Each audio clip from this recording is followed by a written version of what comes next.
them extra how important is to protect environment and life together and being with nature. And again, those who want special help mentally, we do support and teach them. എന്താ ഈ സ്ത്രീ പറഞ്ഞതിന്റെ അർത്ഥം? ആരെങ്കിലും ഇത് മനസ്സിലായെങ്കിൽ comment ഇടണേ. ഈ ഹിജാബ് വിവാദം കൊണ്ടുണ്ടായ പ്രധാനപ്പെട്ട ഒരു കാര്യം എന്താണെന്ന് അറിയാമോ? പ്രമുഖ CBSE സ്കൂളിന്റെ പ്രിൻസിപ്പാൾക്ക് ഇംഗ്ലീഷ് അറിയില്ലെന്നും ആശാൻ ഇങ്ങനെയാണെങ്കിൽ ശിഷ്യന്മാർ എങ്ങനെയാണെന്നും അവിടെ ഇനി കുട്ടികളെ കൊണ്ട് പഠിപ്പിച്ചിട്ട് എന്താണ് കാര്യമെന്ന് ഇവിടെ പഠിക്കുന്ന ടീച്ചർമാർക്ക് ഇംഗ്ലീഷ് അറിയില്ലേ, കുട്ടികൾ ഇംഗ്ലീഷ് പഠിക്കുക എന്നുള്ള കാര്യമൊക്കെ ആളുകൾ ആശങ്കയോടെ തിരിച്ചറിഞ്ഞു. എന്തൊക്കെയായിരുന്നു ക്രിസ്ത്യൻ സ്കൂളുകളുടെ വിദ്യാഭ്യാസ നിലവാരം, കോൺവെന്റ് സ്കൂളുകളിലെ ഇംഗ്ലീഷ്, കന്യാസ്ത്രീകൾ പഠിപ്പിക്കുന്ന സ്കൂളുകളിലെ അച്ചടക്കം. അങ്ങനെ പവനായി ശവമായി. എന്റെ കുട്ടിക്ക് കാവി എടുത്തിട്ട് തലയിൽ ഒരു കെട്ടും കെട്ടി പോണെന്ന് പറഞ്ഞാൽ നടക്കുമോ? ഏതെങ്കിലും സ്കൂൾ സമ്മതിക്കോ? അല്ല, അപ്പൊ കാവി കോണകം വേണ്ട, അത് സൂര്യേട്ടൻ പറയാൻ വിട്ടുപോയി തോന്നുന്നു. വള്ളി ട്രൗസർ വേണം, മുളവടി വേണം. ഇത്രയായ സ്ഥിതിക്ക് കുറച്ച് ചാണകം കൂടി പുരട്ടുന്നത് ബെസ്റ്റ് ആയിരിക്കും എന്നാണ് എന്റെ അഭിപ്രായം. ഇന്നലെ സംഖ്യകൾക്ക് ഭയങ്കര പരാതി ഉണ്ട്, നമ്മൾ തട്ടമിട്ടു, ഉമ്മച്ചിക്കുട്ടിയായി വീഡിയോ ചെയ്തു. സൂര്യേട്ടൻ പറയുന്നൊന്നും ഇടുന്നില്ല. ഒരു മിനിറ്റ്, കാവിക്കോണ കിട്ടിട്ട് വരാം. പുള്ളി പൊളിച്ചൊരു നേരമെല്ലാം ചായ കുടിക്കാനായി തോന്നലായി, കട്ടൻ ചായേ മുട്ടപ്പപ്സും തീർന്നപ്പോ തേങ്ങലായി, കട്ടൻ ചായ മോന്തി മോന്തി തീർത്തവളേ എന്റെ മുട്ടപ്പപ്സും. തൽക്കാലം ഇതൊക്കെ കിട്ടുള്ളൂ. കോണം കൊടുക്കുന്നത് എങ്ങനെയാന്ന് മനസ്സിലാവത്തോണ്ട് ഞാൻ കഴുത്തിലിട്ട്, കുഴപ്പമില്ല. വള്ളി ട്രൗസർ ഇട്ടിട്ടുണ്ട്. പിന്നെ സുരേട്ട എന്തൊക്കെയുണ്ട് വിശേഷങ്ങൾ? മുളവടി കിട്ടിയില്ല, തൽക്കാലം പൂച്ചനെ കളിപ്പിക്കുന്ന ഒരു വടി കിട്ടിയിട്ടുണ്ട്.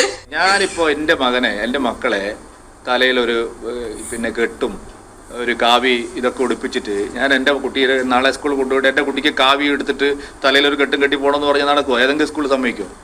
MES സമ്മതിക്കോ? ക്രിസ്ത്യൻ സംഘങ്ങളെ സമ്മതിക്കും? അല്ല ചങ്ങായി, വെറുതെ അല്ല നിങ്ങള് ഒരു പഞ്ചായത്തിൽ പോലും ജയിക്കാത്തതും സ്വന്തം പാർട്ടിക്ക് പോലും നിങ്ങളെ വേണ്ടതായത് കേട്ടോ. ഈ കാവി മുണ്ട് എന്ന് പറഞ്ഞ എന്ത് ഹിന്ദു ആചാരമാണ്? അല്ലെങ്കിൽ എന്ത് അനുഷ്ഠാനമാണത്? മരമോറ അത് സംഘികളുടെ വേഷമല്ലേ നിങ്ങൾ ഈ പറഞ്ഞ സാധനങ്ങളൊക്കെ? അല്ല, നിൽക്ക്, സംഘി വേറെ ഹിന്ദു വേറെ. ഞാൻ ഹിന്ദു, നിങ്ങൾ സംഘി, അതാണ് കാര്യം. എന്റെ വേഷം എന്ന് പറഞ്ഞാൽ എനിക്ക് ഇഷ്ടമുള്ള എന്തും എന്റെ വേഷമാണ്, എനിക്ക് കംഫർട്ടബിൾ ആയിട്ടുള്ള എല്ലാം എന്റെ വേഷമാണ്. നിങ്ങളുടെ വേഷമാണ് കാവി കോണകം, മുളവടി, ട്രൗസർ. അത് സ്കൂളിലേക്ക് ഇട്ട ആരും സമ്മതിക്കുമെന്ന് എനിക്ക് തോന്നുന്നില്ലേ. ഞങ്ങള് ഹിന്ദുക്കള് പൊട്ട് തൊടാറുണ്ട്, ചന്ദനം തൊടാറുണ്ട്, രുദ്രാക്ഷമാല ഇടാറുണ്ട്, വളയമാല എല്ലാം ഇടാറുണ്ട്. മലയ്ക്ക് പോകുമ്പോ കറുപ്പിടാറുണ്ട്, മാല അണിയാറുണ്ട്, വ്രതം നോൽക്കാറുണ്ട്, മുടി വെട്ടാറില്ല, നഖം വെട്ടാറില്ല. ഇതുവരെ ഒരു സ്കൂളിൽ ഇങ്ങനെയൊന്നും കയറണ്ടെന്ന് പറഞ്ഞിട്ടുമില്ല, തടഞ്ഞിട്ടുമില്ല. ക്രിസ്ത്യൻ മിഷണറിമാർ നടത്തുന്ന സ്കൂളിലും മറ്റ് സ്വകാര്യ മാനേജ്മെന്റുകളിലും പോയി അവിടെയൊക്കെ നിസ്കരിക്കാൻ സ്ഥലം വേണം, കുട്ടികൾക്ക് ഹിജാബ് ധരിക്കണം എന്ന് പറയുന്നതിന് പിന്നിൽ നിഷ്കളങ്കമായ താല്പര്യങ്ങളല്ല. സത്യം, എനിക്ക് അപ്പോഴേ തോന്നിയിരുന്നു. ഇതാ ഉദാഹരണം നോക്കൂ. നിങ്ങൾക്ക് എന്നും എന്റെ വീട്ടിൽ വന്ന് കാണാം, ഒരു നിസ്കാരപ്പായ അവിടെ ഉണ്ട്. എന്നിട്ട് പടിഞ്ഞാറ് എങ്ങനെയാണെന്നത് കറക്റ്റായിട്ട് ഞാൻ മാർക്ക് ചെയ്തിട്ട് എന്റെ ഗസ്റ്റ് റൂമിനകത്ത് ഞാൻ വെച്ചിട്ടുണ്ട്. എന്റെ വീട്ടില് ഇപ്പോഴും പൂജാമുറിയിൽ ഒരു നിസ്കാരപ്പായുണ്ട്. ഞാനില്ലാത്ത സമയത്തും അവിടെ വന്ന് വിദേശത്തൊക്കെ വന്ന കുടുംബസമേതം നിസ്കരിച്ചു പോകുന്നുണ്ട്. ഒരു 10 സ്കൂൾ കൂടി തുടങ്ങുന്നു, കാശുണ്ട്, സ്കൂൾ തുടങ്ങാനുള്ള സൗകര്യമുണ്ട്. കുട്ടികൾ അവിടെ പഠിക്കട്ടെ. സിമ്പിൾ അല്ലേ ലോജിക്ക്? അവരവിടെ പഠിക്കട്ടെ, ആർക്കാ പ്രശ്നം? മുല്ലാക്കന്മാർ 5-6 സ്കൂളിൽ തുടങ്ങട്ടെ, എന്നിട്ട് മുല്ലാക്കന്മാരുടെ മക്കൾ അതുപോലെ പോട്ടെ. കണ്ടോ അസൂയ കണ്ടോ? ഉണ്ട് ഇഷ്ടംപോലെ പൈസ ഉണ്ട്. പലരും അറബ് രാജ്യങ്ങളിലൊക്കെ പോയി ചോര നീരാക്കി പണിത് ഇഷ്ടം പോലെ പൈസ ഉണ്ടാക്കിയിട്ടുണ്ട്. അതുകൊണ്ട് അവര് സ്കൂളും പണിയും ബിസിനസ്സും നടത്തും, സുഖമായി ജീവിക്കുകയും ചെയ്യും, മക്കളെ കിട്ടിക്കുകയും ചെയ്യും, എല്ലാം ചെയ്യും.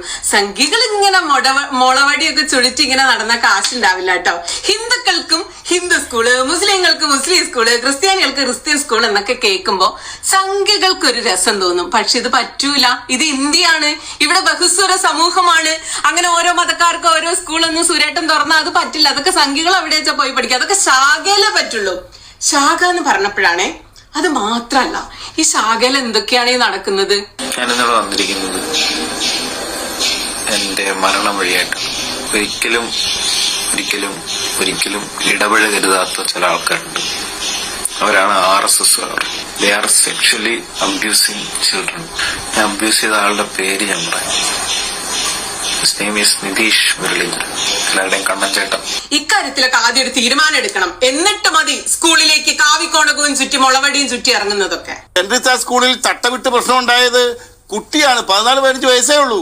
അപ്പോൾ അവളാണ് 4 മാസം അന്തസ്സായി സ്കൂളിൽ വന്നിട്ട് 4-ാം മാസം മനം പുരട്ടലുണ്ടായത്. 4 മാസം അറ്റൻഷനായി വളരെ ഡിസിപ്ലിനായി സ്കൂളിൽ പോയിക്കൊണ്ടിരുന്ന കുട്ടി 4-ാം മാസം ഛർദിലും മനം പുരട്ടലും വന്ന് വയറിളക്കം വന്ന് നമ്മൾ കാലഘട്ടത്തിന്റെ വ്യത്യാസമാണ്. പച്ച തോന്നിയാസമാണ് കെന്നഡി ഈ കുട്ടിയെ കുറിച്ച് പറയുന്നത്. ആർക്കും മനസ്സിലാവില്ല എന്നുള്ള രീതിയിൽ നിഷ്കളങ്കം എന്ന പോലെ ഡബിൾ മീനിങ്ങിൽ പച്ച തെറിയാണ് ഇയാൾ പറഞ്ഞുകൊണ്ടിരിക്കുന്നത്. 4-ാം മാസം മനം പുരട്ടൽ, ഛർദി, ഇതൊക്കെ നിഷ്കളങ്കമായിട്ടാണ് പറയുന്നതെന്ന് നിങ്ങൾക്ക് ആർക്കെങ്കിലും തോന്നിയോ? എന്തുകൊണ്ടാണ് ആ ചർച്ച കേട്ടുകൊണ്ടിരിക്കുന്ന ഒരാൾ പോലും അതിൽ ഇടപെടാത്തതെന്ന് എനിക്ക് മനസ്സിലായില്ല. വിദ്യാഭ്യാസ മന്ത്രി ഇയാൾക്കെതിരെ കേസെടുക്കാൻ നിർദ്ദേശം നൽകണം. ഒരു കൊച്ചു പെൺകുട്ടിയെയാണ് ഇയാൾ പൊതുസമൂഹത്തിൽ അപമാനിച്ചിരിക്കുന്നത്. പിന്നെ ഇയാൾ പറയുന്ന പോലെയൊന്നും അല്ല കേട്ടോ ശരിക്കും സംഗതി. ആ കുട്ടി എല്ലാ ദിവസവും തട്ടുവിടാറുണ്ടായിരുന്നു. അത് ഊരിയിട്ട് ക്ലാസ്സിൽ കയറുമായിരുന്നു. തിരിച്ചു പോകുമ്പോൾ വീണ്ടും തട്ടുവിട്ട് വീട്ടിൽ പോകും. അന്നത്തെ ദിവസം ആ കുട്ടി തട്ടമൂരിയില്ല. അതിന്റെ കാരണം അന്ന് ക്ലാസ് അല്ലായിരുന്നു, സ്കൂളിൽ വേറെന്തൊക്കെയോ പരിപാടിയായിരുന്നു. അപ്പൊ കുട്ടി അത് കുറെ ആളുകളൊക്കെ ഉള്ളതുകൊണ്ട് തട്ടുവിട്ടോണ്ട് അവിടെ ഇരുന്നു. ഇതിനെയാണ് ഇയാൾ അശ്ലീല ചുവയോടെ പരിഹസിക്കുന്നത്. അവരൊക്കെ മത്സരിക്കുന്നത് ഒരു കൊച്ചു പെൺകുട്ടിയോടാണെന്ന് ഓർക്കണം. മീഡിയ വണ്ണിലെ ചർച്ച സിനിമയുടെ സെൻസറുമായി ബന്ധപ്പെട്ടായിരുന്നു. അതിന് വയറ് നിറച്ചു വാങ്ങി കെട്ടി പിന്നെ വീട്ടിൽ പോയി. ഒരു മുസ്ലിം കഥാപാത്രം ഇനി പോർക്ക് കഴിക്കുന്ന ഒരു സീൻ ഒരു സിനിമയിൽ ഉണ്ടെന്നിരിക്കട്ടെ, എന്താ സംഭവം? ഇവിടെ എത്രയോ മുസ്ലിം കഥാപാത്രങ്ങൾ, മദ്യപിക്കുന്ന കഥാപാത്രങ്ങൾ എത്രയോ സിനിമകൾ വന്നിട്ടുണ്ട്. ഇവിടെ എന്തെങ്കിലും ഉണ്ടായോ? നിങ്ങൾ എന്ത് പറഞ്ഞാണ് ഈ ആളുകളെ ഭയപ്പെടുത്തുന്നത്? അല്ല, ആരെങ്കിലും കാണിക്കുന്നുണ്ടോ എന്നുള്ളത് നോക്കൂ. ധൈര്യമുണ്ടോ? മദ്യപിക്കുന്ന മുസ്ലിം കഥാപാത്രങ്ങൾ, മദ്യപിക്കുന്ന മുസ്ലിം കഥാപാത്രങ്ങൾ, പലിശക്കാരായവർ, ബലാത്സംഗം ചെയ്ത കൊലപാതകികൾ, ഇതൊക്കെ ധൈര്യമുണ്ടോ? ഞാൻ പറഞ്ഞല്ലോ, ഞാൻ ഉദാഹരണം പറയണോ കെന്നഡി? എന്റെ ഒച്ച വെക്കണ്ട, ഞാൻ പറഞ്ഞത് കേൾക്കൂ, സമാധാനത്തോടെ കേൾക്കൂ. ഓക്കെ, ഒരു നിമിഷം. മമ്മൂട്ടി 5 നേരം നമസ്കരിക്കുന്ന ഒരു നടനാണ്. 5 നേരം നമസ്കരിക്കും. അദ്ദേഹം തന്നെ മദ്യപിച്ചുകൊണ്ട് അഭിനയിക്കുന്നുണ്ട്. അദ്ദേഹം വ്യഭിചരിക്കുന്നുണ്ട്.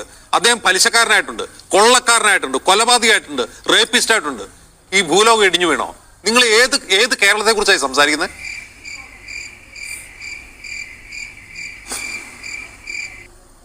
നിങ്ങൾ ഇട്ടാൽ ബർമുഡ, ബാക്കിയുള്ളവരിട്ടാൽ വള്ളി ട്രൗസർ എന്ന ലോജിക്ക് പറ്റില്ല.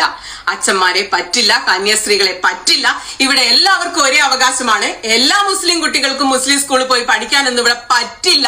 മിക്സഡ് സ്കൂളുകൾ വേണം. എല്ലാ സ്കൂളിലും എല്ലാവരും പഠിക്കും. നിങ്ങൾ അപരമത വിദ്വേഷം മാറ്റി വെച്ചേ പറ്റൂ.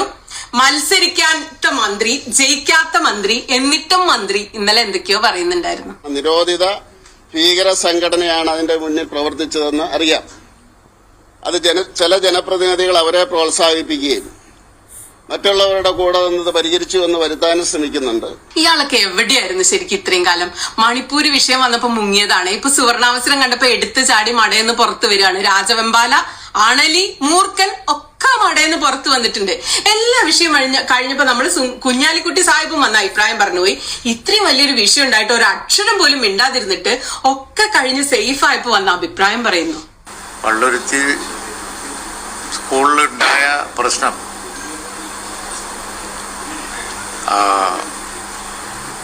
വലിയൊരു അസഹിഷ്ണുത കാണിക്കപ്പെട്ട കേരളത്തിലെ വളരെ എക്സെപ്ഷനിലായ, സാധാരണഗതിയിൽ സംഭവിക്കാത്ത ഒരു കാര്യം ആയിപ്പോയി. ഇത് പറയാൻ കുഞ്ഞാലിക്കുട്ടി സാഹിബിന് എത്ര ദിവസം എടുത്തു നോക്കൂ. പ്രശ്ന പരിഹാരം ഉണ്ടായതിനു ശേഷം വിദ്യാഭ്യാസ മന്ത്രി വി ശിവൻകുട്ടി കൃത്യമായ നിലപാടെടുത്തതിന് ശേഷം ആ കുട്ടി അവിടെ പഠിക്കുന്നില്ലെന്ന് അതിന്റെ അച്ഛൻ പറഞ്ഞതിന് ശേഷമാണ് കുഞ്ഞാലിക്കുട്ടി സാഹിബ് ഈ ഒരു വിഷയത്തിൽ അഭിപ്രായം പോലും പറയുന്നത്. സത്യം പറഞ്ഞാൽ വളരെ നിരാശ തോന്നി. ബാക്കി കേൾക്കാം. അസഹിഷ്ണുതയുടെ ഒരു വലിയ ഉദാഹരണമായിപ്പോയി അത്. കാരണം നമ്മൾ ഈ ഛത്തീസ്ഗഡിലും അതുപോലെ തന്നെ ബാക്കി സ്ഥലങ്ങളിലും ഒക്കെ കാര്യങ്ങൾ പറയുമ്പോൾ നമ്മുടെ സംസ്ഥാനത്ത് തന്നെ ഇങ്ങനൊരു അസഹിഷ്ണുതയുടെ ഒരു വലിയ ഉദാഹരണം ഉണ്ടായത് കേരളത്തിൽ തന്നെ വളരെ വളരെ അപമാനകരമായിപ്പോയി. ഇത്രയും കാര്യം പറയാൻ എന്ത് വിഷമിച്ചാ പറയണേ നോക്ക്. എന്തിനാ ഇങ്ങനെ വളച്ചു കെട്ടിക്ക് പറയണേ? ഡയറക്റ്റ് ആയിട്ട് പറഞ്ഞൂടെ ഇതൊന്നും ഇവിടെ അനുവദിക്കാൻ പറ്റില്ല, ഞങ്ങളെ ഒരു കുട്ടീനെ ഒറ്റപ്പെടുത്താൻ പറ്റില്ല എന്നൊക്കെ. ഒരു ഗതികേടേ.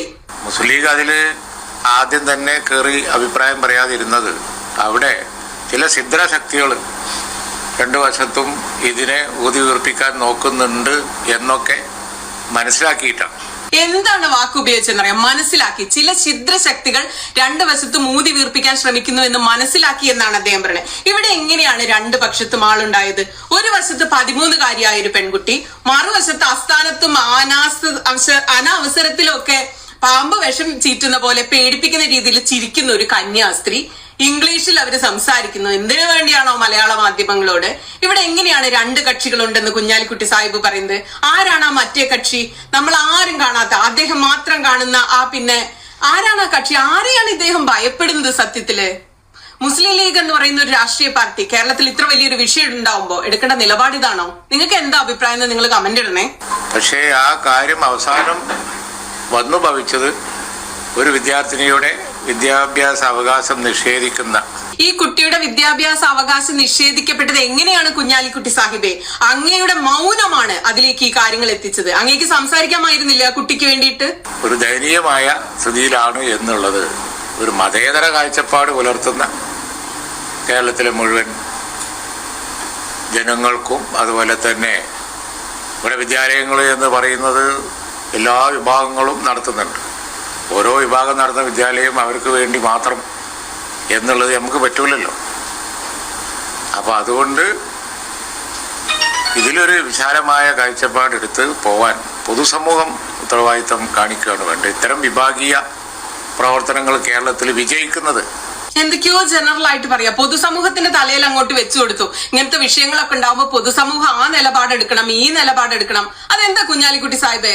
ഇന്ത്യയിലെ ഒരു രാഷ്ട്രീയ പാർട്ടി, കേരളത്തിലെ ഒരു വലിയ രാഷ്ട്രീയ പാർട്ടിയാണ്, ഇന്ത്യയിലും അത്യാവശ്യം വേരോട്ടമൊക്കെ ഉള്ള ഒരു രാഷ്ട്രീയ പാർട്ടി, ഇഷ്ടംപോലെ നേതാക്കളുള്ള രാഷ്ട്രീയ പാർട്ടിക്ക് ഇങ്ങനെ ഒരു വിഷയത്തിൽ നിലപാടെടുക്കാനും ഇതാണ് ഞങ്ങളുടെ നിലപാട്, ഈ വിഷയത്തിൽ പൊതുജനങ്ങളും സമൂഹവും ഞങ്ങൾക്കൊപ്പം നിൽക്കണം എന്ന് പറയാനും എന്തുകൊണ്ടാണ് അങ്ങേക്ക് കഴിയാത്ത പോകുന്നത്? എന്നിട്ട് എന്തിനാണ് ഇത് പൊതുസമൂഹത്തിന്റെ തലയിൽ കൊണ്ടുവച്ച് നിങ്ങൾ എന്താന്ന് വെച്ചാൽ നിലപാടെടുത്തു എന്ന് പറയുന്നത്? കഷ്ടം തന്നെ. ഒരു രാഷ്ട്രീയ പാർട്ടിയുടെ അധപ്പതനം കണ്ടിട്ട് സത്യത്തിൽ വിഷമം തോന്നുകയാണ്. ഇവരൊക്കെ ആരെയാണ് ഭയപ്പെടുന്നതെന്ന് എനിക്ക് മനസ്സിലാവുന്നില്ല. അതാണ് പ്രധാനം. സാധാരണഗതിയിൽ ഇത്തരം വിഭാഗീയ പ്രവർത്തനങ്ങൾ വിജയിക്കാറില്ല. വിജയിക്കുന്നത് മോശമാണ്. അത് നല്ലോണം നിരീക്ഷിച്ചതിന് ശേഷം അഭിപ്രായം പറഞ്ഞാൽ മതി എന്നുള്ളത് കൊണ്ടാണ് ഞങ്ങൾ ആ കാര്യം നിരീക്ഷിച്ചത്. അങ്ങനെ നിരീക്ഷിച്ചും കൊണ്ടേയിരിക്കുക. നമ്മൾ ഒരു ട്രോളം കാണാറില്ല, ആരോ ഒരാളെ കാത്തിരുന്ന് വീണ് മരിച്ച് അസ്ഥിപഞ്ചരായത്. അതുപോലെ നമ്മൾ ഇങ്ങനെ നിരീക്ഷിച്ചുകൊണ്ടേയിരിക്കുക. ഒരക്ഷരം പറയാതെ പഴം പുഴുങ്ങിയത് വായിലിട്ടിട്ട് ചേമ്പ് പുഴുങ്ങിയത് വായിലിട്ട അവസ്ഥയിൽ മിണ്ടാതിരിക്കുക. പൊതുസമൂഹം എന്തെങ്കിലും ചെയ്യട്ടെ എന്ന് പറയാ. കഷ്ടം തന്നെ. പക്ഷേ ഇപ്പൊ അതിന്റെ അവസാന അത് വന്ന് ഉണ്ടായ കാര്യം വെച്ച് നോക്കുമ്പോൾ അതിൽ അഭിപ്രായം പറയാതിരുന്നാൽ മോശമാണ്. കാരണം ഇത് ഇന്നൊരു വിഭാഗം തുടങ്ങിയാൽ നാളെ വേറെ വിഭാഗം തുടങ്ങും. ഓരോ വിഭാഗം നടത്തുന്ന സ്കൂളുകൾ അതാത് വിഭാഗങ്ങൾക്ക് മറ്റുള്ളവരുടെ വേഷം കാര്യം മറ്റും മറിച്ചും പറ്റും. ഇതൊക്കെ ഒരു ഗിവ് ആൻഡ് ടേക്കിൽ പോകുന്ന കാര്യങ്ങളാണ്. നിയമം മാത്രം പറഞ്ഞാൽ ഒരുപാട് പ്രശ്നങ്ങളുണ്ടാവും. എത്ര ഭയങ്കര എളുപ്പത്തിലാണ് കുഞ്ഞാലിക്കുട്ടി സാഹിബ് ഇത് ജനറലൈസ് ചെയ്തതെന്ന് നിങ്ങൾ കണ്ടോ? ഇന്ന് ഇവിടെ പ്രശ്നം ഉണ്ടായ നാളെ മറ്റുള്ള സമുദായങ്ങൾ നടന്ന സ്കൂളിൽ പ്രശ്നം ഉണ്ടാവും എന്നൊക്കെ അങ്ങ് ജനറലൈസ് ചെയ്യാം. ഈ കേരളത്തിൽ ഇന്ന് വരെ ഈ സ്കൂളിലാണ് ഇങ്ങനെ ഒരു പ്രശ്നം ഉണ്ടായിട്ടുള്ളത്. എന്നിട്ട് അദ്ദേഹം അത് ജനറലൈസ് ചെയ്ത് നാളെ വേറെ ഉണ്ടാവും, അപ്പൊ അങ്ങനെ പറ്റില്ല എന്നൊക്കെ പറയാ. ഈ ഒരു സ്കൂളിനെ പർട്ടിക്കുലർ ആയിട്ട് ഈ ഒരു വിഷയം അഡ്രസ് ചെയ്യാൻ, ആ കന്യാസ്ത്രീ സംസാരിച്ചത് തെറ്റാണെന്ന് പറയാൻ, ആ കുട്ടിയെ ഒറ്റപ്പെടുത്തിയത് അല്ലെങ്കിൽ സ്കൂളിൽ അതിനെ തുറന്നു പഠിക്കാൻ പറ്റാത്തത് മോശമാണെന്ന് പറയാൻ, യൂണിഫോമിനൊപ്പം തട്ടം ഇട്ട് പോകാൻ എല്ലാ കുട്ടികൾക്കും അവകാശം. എന്തൊരു വിഷമം തോന്നുന്നു. നിങ്ങൾക്ക് എന്താണ് അദ്ദേഹത്തിന്റെ സംസാരം കേട്ടിട്ട് തോന്നുന്നത്? നിങ്ങൾ കമന്റ് ഇടണം, എനിക്കത് ശരിക്കും വായിക്കണം. അപ്പൊ അതുകൊണ്ട് ഈ പള്ളുരുത്തി സ്കൂളിൽ സംഭവിച്ച കാര്യങ്ങൾ വളരെ വളരെ അനഭിലഷണീയമാണ്. അത് അസഹിഷ്ണുതയുടെ അതിന്റെ ആ വാർത്താ സമ്മേളനവും അത് സംബന്ധിച്ച അവർ പറഞ്ഞതും അതുപോലെ തന്നെ അതിനെ എതിർത്ത് പറഞ്ഞതും എല്ലാം അസഹിഷ്ണുതയുടെ ഉദാഹരണങ്ങളാണ്. അത് മോശമാണ്. അത് കണ്ടില്ല നടിക്കാൻ ആർക്കും പറ്റൂല. പാർട്ടിയെ വിലയിരുത്തിയിട്ടുണ്ട് എന്നുള്ള ഒരു അഭിപ്രായം പറയാം. ഞാനായിട്ടൊന്നും പറയുന്നില്ല, നിങ്ങൾക്കൊക്കെ മനസ്സിലായി കാണും. അഫ്സൽ എം എഴുതിയത് വായിക്കാം. ഇന്ന് എനിക്ക് വെളിപാടിന്റെ ദിവസമായിരുന്നു. സമുദായ പാർട്ടികൾ എന്നറിയപ്പെടുന്ന the so called mainstream മുസ്ലിം രാഷ്ട്രീയക്കാർ എല്ലാവരും ഇന്ന് ഉറക്കത്തിലായിരുന്നു. തലമറയ്ക്കുന്ന ഒരു കഷ്ണം തുണിയുടെ പേരിൽ ഒരു 8ാം ക്ലാസ്സുകാരി പെൺകുട്ടി ഇന്ന് മുഴുവൻ മഴയത്തു നിന്നു. ബീഭത്സവും ഭീകരവുമായ ഭയപ്പെടുത്തുന്ന ഒരു ചിരിയോടെ ഒരു സ്ത്രീ ജന്മം ആ പെൺകുട്ടിയുടെ തൊലി ജീവനോടുകൂടി ഉരിച്ചെടുത്തു. പിണറായി വിജയനെ 4 നേരവും അധിക്ഷേപിക്കുന്നത് മാത്രമാണ് തങ്ങളുടെ രാഷ്ട്രീയമെന്ന് മുസ്ലിം സ്റ്റുഡൻസ് ഫെഡറേഷൻ നേതാക്കൾ ഇന്ന് ഒരു ദിവസം കൊണ്ട് തെളിയിക്കുകയും ചെയ്തു. ഇന്ത്യൻ യൂണിയൻ മുസ്ലിം ലീഗ് ആദ്യമായി ഇന്ന് ഒരു മുസ്ലിം വിഷയത്തിൽ പ്രതികരിക്കാൻ അറച്ചു നിന്നു. കോടതി, സർക്കാർ, പൊതുസമൂഹവും പോസിറ്റീവ് ആണെന്ന് ഉറപ്പാകുന്നതുവരെ മുസ്ലിം ലീഗ് നേതാക്കൾ മൗനം അവലംബിച്ചു. കുറ്റകരമായ, വേദനിപ്പിക്കുന്ന മൗനം. വൈകിട്ട് ഞാൻ ഏറെ ബഹുമാനിക്കുന്ന ഒരു പ്രമുഖ ലീഗ് നേതാവിനെ ഞാൻ വിളിച്ചു. പേര് ഞാൻ പറയുന്നില്ല. കേരളം മുഴുവൻ അറിയപ്പെടുന്ന അത്രയും പ്രമുഖനായൊരു നേതാവാണ് അദ്ദേഹം. പ്രസ്തുത വിഷയവുമായി ബന്ധപ്പെട്ട് എനിക്ക് തോന്നിയ കുറെ കാര്യങ്ങൾ വളരെ ആശങ്കയോടെയും ഞെട്ടലോടെയും ഞാൻ അദ്ദേഹത്തോട് സംസാരിച്ചു. എന്നെ ഒരുപാട് നേരം വളരെ സമാധാനത്തോടു കൂടി കേട്ടു നിന്ന ശേഷം അദ്ദേഹം എന്നോട് ഇപ്രകാരമാണ് മറുപടി പറഞ്ഞത്. അഫ്സലെ, കേരളത്തിലെ മുസ്ലിം സമുദായത്തിൽപ്പെട്ട വലിയൊരു ശതമാനം സമുദായ അംഗങ്ങളും പഠിപ്പിച്ച ഒട്ടനവധി ക്രിസ്ത്യൻ ഉടമസ്ഥതയിലുള്ള വിദ്യാഭ്യാസ സ്ഥാപനങ്ങൾ, സ്കൂളുകൾ, കോളേജുകൾ ഒക്കെ ഇവിടെയുണ്ട്. മുസ്ലിം പെൺകുട്ടികൾക്ക് തട്ടമിടുന്നതിനോ മുസ്ലിം ആൺകുട്ടികൾക്ക് പള്ളിയിൽ പോകുന്നതിനോ യാതൊരു വിലക്കോ ബുദ്ധിമുട്ടോ ഉണ്ടാക്കാത്ത മികച്ച നിലവാരമുള്ള സ്ഥാപനങ്ങളാണ് ഇവയെല്ലാം. എന്നാൽ ഇന്ന് സാമൂഹിക അന്തരീക്ഷം വളരെയധികം മാറിപ്പോയിരിക്കുന്നു. നമ്മളൊക്കെ ഏറെ ബഹുമാനത്തോടെ കണ്ടിരുന്ന ക്രിസ്ത്യൻ സമുദായങ്ങളിലും ക്രിസ്ത്യൻ സഭകളിലും വലിയ തോതിൽ മുസ്ലിം വിരുദ്ധത ഉടലെടുത്തിരിക്കുന്നു. കാരണം എന്തെന്നറിയാത്ത വിധത്തിൽ മുസ്ലിങ്ങളോടും മുസ്ലിം വിഷയങ്ങളോടും അവരിൽ ഒരു വിഭാഗം കടുത്ത എതിർപ്പുകളും വെറുപ്പുമൊക്കെ പ്രകടിപ്പിക്കുകയാണ്. അതിനെ എങ്ങനെ പരിഹരിക്കണമെന്നോ എങ്ങനെ സമീപിക്കണമെന്നോ അറിയാതെ പാർട്ടിയും മുന്നണിയും വളരെ ബുദ്ധിമുട്ട് അനുഭവിക്കുന്നുണ്ട്. ഏത് തരത്തിലാണ് ഈ വിഷയങ്ങളിൽ ഇടപെടേണ്ടത് എന്ന് പോലും അറിയാത്ത വിധത്തിൽ മുസ്ലിം ലീഗും കോൺഗ്രസും ആശയക്കുഴപ്പം നേരിടുന്നു. അങ്ങനെ വളരെ സീരിയസ് ടോണിലാണ് അദ്ദേഹം സംസാരിച്ചത്. അതിഥികൾ കുറച്ചുപേർ വന്നതിനാൽ പിന്നീട് വിളിക്കാമെന്ന് പറഞ്ഞ് സലാം പറഞ്ഞ് അദ്ദേഹം ഫോൺ കട്ട് ചെയ്തു. അടുത്ത തവണ വോട്ടിംഗ് ബൂത്തിൽ എത്തുമ്പോൾ ഇന്നത്തെ ദിവസം കേരളത്തിൽ ഒരുപാട് പേർ ഓർമ്മിക്കപ്പെടും. വി ശിവൻകുട്ടി എന്ന നീതിയുടെ പക്ഷത്തു നിന്ന ഒരേ ഒരാളും ഓർമ്മിക്കപ്പെടും. ഇതാണ് അഫ്സൽ എഴുതിയിരിക്കുന്ന കിഡിലൻ കുറിപ്പ്. ഞാൻ എഴുതാൻ ആഗ്രഹിച്ച കുറിപ്പാണ്. അപ്പൊ ബാക്കി വിഷയം നാളെ പറയാം. എല്ലാവർക്കും നല്ലൊരു ദിവസം ആശംസിക്കുന്നു. എന്റെ പൂച്ച കാത്തു നിൽക്കുകയാണ്. ഞാൻ അതിന്റെ വടിയും കൊണ്ട് ഇവിടെ എന്താണ് അഭ്യാസം കാണിക്കണേന്ന് അറിയാതിട്ട് ശാകലം മുളവടി കിട്ടാത്തതുകൊണ്ട് ഞാൻ